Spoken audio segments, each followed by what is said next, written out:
Welcome back, Towners. Today we're making nut crusted blackened swai. Let's get it.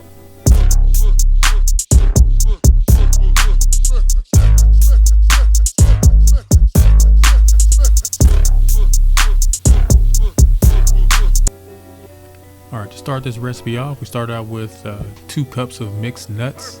The nuts that we used were Kirkland Signature unsalted mixed nuts from Costco.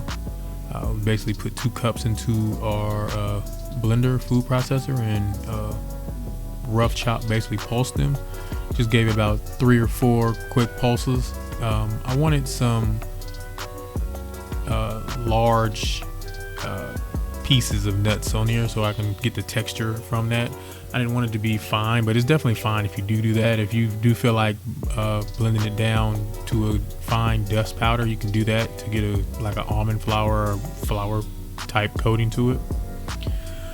To that we have our fish, and this is our Epis seasoning mix that we have on it.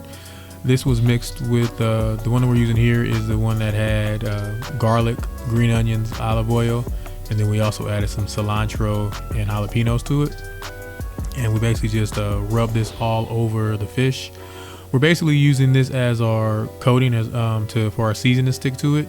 You can definitely use egg if you want, but we decided just to use that for additional seasoning, so we didn't have to use any additional onion powder or garlic powder or anything like that. This packs a nice punch to it. We then liberally coated our fish for our blackening seasoning with some Tony satirized creole seasoning, and we rubbed that all over all pieces and all sides of the fish.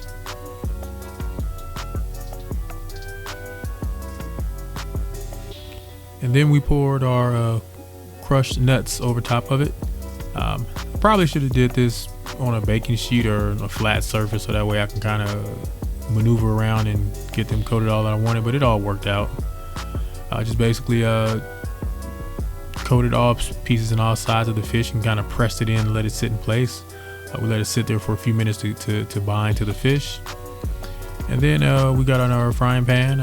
We pulled out the big 15-inch cast iron pan, and to the pan we added some olive oil, and then we placed our fish into the pan to fry. We flipped it over after about 3 to 4 minutes. You can see the peanuts kind of fell off some of the fish on bits and pieces of it. It kind of caked up, but I had some extra nuts that were still in the bowl, so I just basically poured them over top and kind of pressed them in place. Then we just basically continue flipping it again after another 2 to 3 minutes. And after we got up to, we checked it with the temperature. After we got it up to temp, we pulled it off of the stove. One of the pieces was still needed to be cooked anymore, but I didn't want the nuts to blacken that much more, so I ended up actually after I took it out of the pan, I put it into the oven for about 5 or 10 minutes to get it up to temp, and that way it was able to cook without burning the nuts anymore.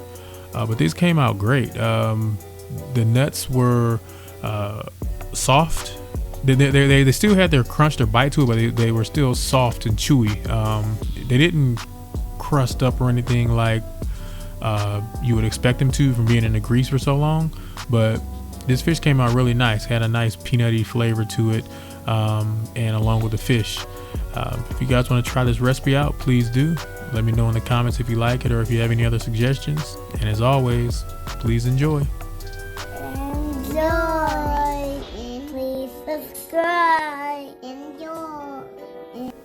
Hey guys, as always, please like, share, and subscribe. If you have any questions or comments, please leave them in the comment section below. All menu items are listed in the description box. And thank you guys for watching.